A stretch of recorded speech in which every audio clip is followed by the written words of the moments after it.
प्यारे मित्रों, आज हम लोग पढ़ेंगे भारतीय सशस्त्र सेनाएं आणविक प्रक्षेपास्त्र के संबंध में।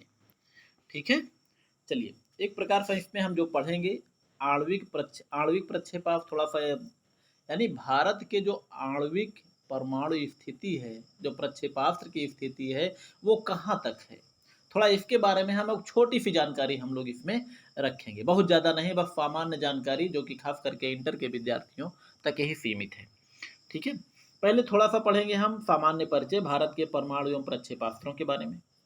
भारत एक परमाणु शक्ति संपन्न देश है। प्रारंभ में भारत का विचार नहीं था कि वह परमाणु बम बनाए, लेकिन समय एवं परिस्थितियों को देखते हुए उसने भी निश्चय किया और वर्ष 1974 में परमाणु शक्ति संपन्न हो गया। 18 मई वर्ष 1974 में भारत ने बुद्ध मुस्कुराए नाम से अपना पहला परमाणु विस्फोट किया। यह विस्फोट राजस्थान के पोखरण नामक स्थान पर किया गया। जिस समय परमाणु विस्फोट किया उस समय भारत की प्रधानमंत्री श्रीमती इंदिरा गांधी थी। उनके बुलंद हौसले से भारत एक परमाणु शक्ति संपन्न राष्ट्र बन गया। कब बना मित्रों? 1974 में। ठीक है, ये सामान्य सी चीजें हैं। कभी कभी आपसे जनरल नॉलेज और सामान्य प्रश्नों में भी पूछ लेते हैं कि परमाणु प्रथम परीक्षण के समय प्रधानमंत्री कौन थे, प्रथम परीक्षण का नाम क्या था, कहाँ पे हुआ था, कब हुआ था, बहुत सारी चीज़ें आपसे जो है वो ऑब्जेक्टिव प्रश्न में भी बन सकता है। ठीक है, उनके बुलंद हौसले से भारत एक परमाणु शक्ति संपन्न राष्ट्र बन गया। वर्ष 1998 में खास करके 11 और 13 मई में द्वितीय परमाणु परीक्षण जो कि ऑपरेशन शक्ति नाम से करके तत्कालीन प्रधानमंत्री माननीय श्री अटल बिहारी वाजपेयी जी ने भारत को पूर्ण परमाणु शक्ति संपन्न राष्ट्र होने का दर्जा दे दिया। और इस परीक्षण में 5 विस्फोट किए गए, जिसमें हाइड्रोजन बम भी शामिल था। और वर्तमान समय में भारत के पास उतने परमाणु बम हैं, लगभग जो है 160 परमाणु बम है, जिससे भारत की परमाणु प्रतिरोधक क्षमता बनी हुई है। यानी प्रतिरोधक का मतलब प्रकार से भयादोहन की क्षमता बनी हुई है। ठीक है, और भारत में परमाणु कार्यक्रम के जनक डॉक्टर होमी जी जहांगीर भाभा थे, जिन्होंने टाटा के सहयोग से 10 अगस्त 1948 को ट्राम्बे में परमाणु ऊर्जा आयोग की स्थापना की, जिसके अध्यक्ष स्वयं डॉक्टर भाभा बने। इस समय तक भारत की परमाणु नीति में कोई स्पष्टता नहीं थी। भारत अपने आप को परमाणु शक्ति से दूर रखे हुए था। डॉक्टर भाभा की एक विमान दुर्घटना में मृत्यु के बाद इस आयोग का नाम बदलकर Bhabha atomic research institute BAR से अर्थात जिसे शार्ट ने बार्क कहा जाता है। चीन का परमाणु शक्ति संपन्न होना ही भारत को परमाणु शक्ति बनने हेतु प्रेरित किया। कहने का मतलब, अगर चीन हमारा जो दुश्मन है, अगर ये परमाणु शक्ति संपन्न नहीं होता, जो कि 1964 में हो गया था, नहीं होता, तो संभवतः जो है भारत को भी इसकी जरूरत कभी नहीं पड़ती। ठीक है, इसी प्रकार भारत के प्रक्षेपास्त्र कार्यक्रम के जनक के रूप में डॉक्टर APJ अब्दुल कलाम, जो कि हमारे राष्ट्रपति भी रह चुके हैं, और डॉक्टर कलाम को जो है मिसाइल मैन के नाम से भी जाना जाता है। और भारत के प्रमुख प्रक्षेपास्त्र जो उन्होंने सेना के तीनों अंगों के लिए निर्मित किए हैं, सभी डॉक्टर कलाम की ही देन है। डॉक्टर कलाम भारत के राष्ट्रपति भी रहे। भारत के प्रमुख प्रक्षेपास्त्र पृथ्वी, अग्नि, आकाश, नाग, त्रिशूल, ब्रह्मोस एवं अन्य निर्माणाधीन प्रक्षेपास्त्रों के कर्णधार डॉक्टर कलाम ही रहे। वर्तमान समय में भारत प्रक्षेपास्त्र तकनीक में किसी भी राष्ट्र से कम नहीं है। इस समय भारत के पास प्रत्येक प्रकार के प्रक्षेपास्त्र मौजूद हैं, जैसे कम दूरी, मध्यम दूरी, लंबी दूरी, अंतर महाद्वीपीय प्रक्षेपास्त्र, क्रूज प्रक्षेपास्त्र आदि। इसी में से ऐसे प्रक्षेपास्त्र भी हैं जो आवश्यकता पड़ने पर परमाणु बमों को भी ले जाने में सक्षम है। अब यहाँ पर हम लोग पढ़ेंगे भारत की परमाणु क्षमता युक्त प्रक्षेपास्त्र, अर्थात ऐसे प्रक्षेपास्त्र जिन्हें की परमाणु बम से सक्षम लैस किया जा सकता है। परमाणु बम जो ले जाने की जिनमें क्षमता है वे इस प्रकार हैं, आप देख सकते हैं। पहला नंबर है अग्नि सीरीज की अग्नि 1, अग्नि 2, अग्नि 3, अग्नि 4। ठीक है, ये सब FRBM है, शॉर्ट रेंज बैलिस्टिक मिसाइल या मीडियम रेंज बैलिस्टिक मिसाइल।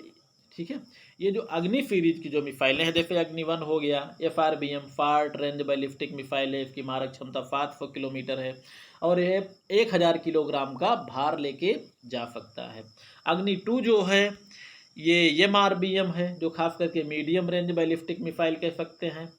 ठीक है, ये 2000 से 3000 किलोमीटर मारक क्षमता है, इसका भार वहन चाहिए 500 से 1000 किलोग्राम तक का बम लेके जा सकता है। बम कह सकते हैं, भार का मतलब ही होता है भाई प्रक्षेपास्त्रों का प्रयोग करेंगे तो हम लोग बमों को ही लगाएंगे, और क्या वहाँ पे उस पर हम लोग ये बोरा थोड़ी नहीं ढोएंगे उस पर, ठीक है।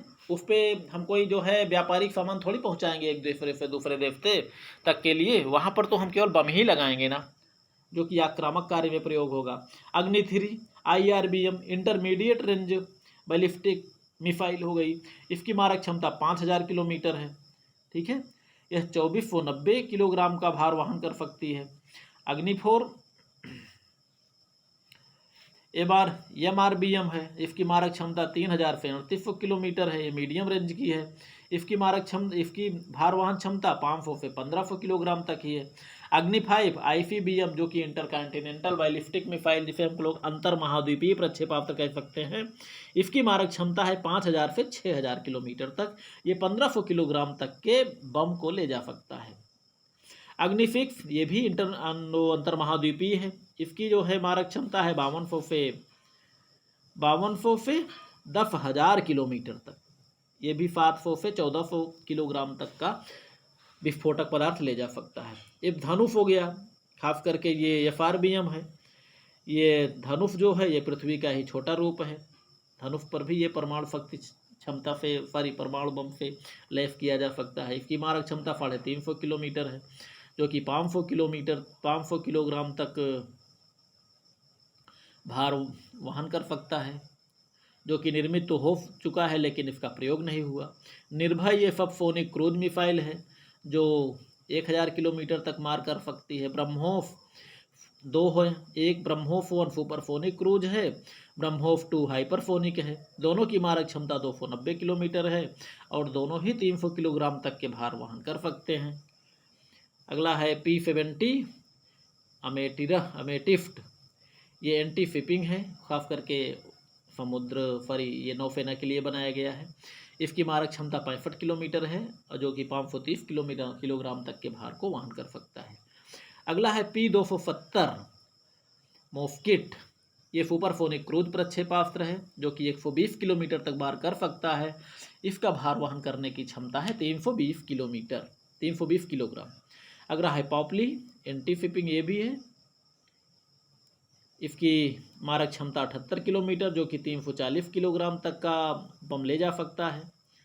पृथ्वी 1 हो गया, FRBM पृथ्वी 2 पृथ्वी 3, ये तीनों जो है फार्ट रेंज बैलिस्टिक मिसाइल है, जिसमें पृथ्वी में 150 किलोमीटर मारक क्षमता है, जो कि 1000 किलोग्राम का भार वहन कर सकता है। पृथ्वी 2 250 किलोमीटर तक भार कर सकती है। इस पर जो है 500 किलोग्राम तक का विस्फोटक पदार्थ लादा जा सकता है। पृथ्वी 3 ये भी जो है 350 किलोमीटर तक की मारक क्षमता है इसकी, जिस पर 500 किलोमीटर तक का बम रखा जा सकता है, ठीक है। अगला है सागरिका K-51 K-15, ये है FLBM, खास करके ये सागरिका जो है पनडुब्बियों से मारने के लिए बनाया गया है। FLBM खास करके नौसेना के लिए बनाया गया है, जो कि 700 से 2200 किलोमीटर तक मार कर सकती है।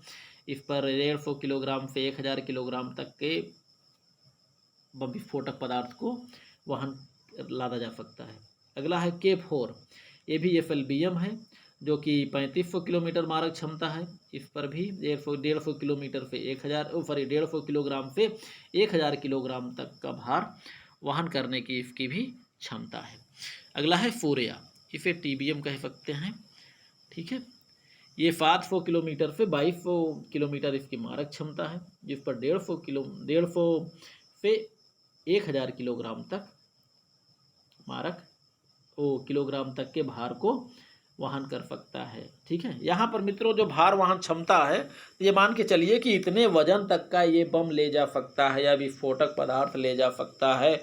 अब वो चाहे आप परमाणु बम रखिए, चाहे साधारण बम रखिए, चाहे जो भी रखिए, ठीक है। चलिए, लेकिन लड़ाई में फिर बम ही रखा जाता है मित्रों, बाकी अगर उसके ऊपर आप बोरा भी लाद देंगे तो वो भी चला जाएगा, ठीक है, लेकिन बोरा भी जल के खाक हो जाएगा, ठीक है मित्रों। चलिए, बाकी आप लोग पढ़िए लिखिए मस्त रहिए, इतना ध्यान रखिएगा कि इस पर जो है केवल बम ही रखा जाता है जो शत्रु के क्षेत्र में गिराया जाता है, ठीक है। चलिए मित्रों, एक बार फिर कहेंगे लाइक और सब्सक्राइब जरूर कर दिया कीजिए।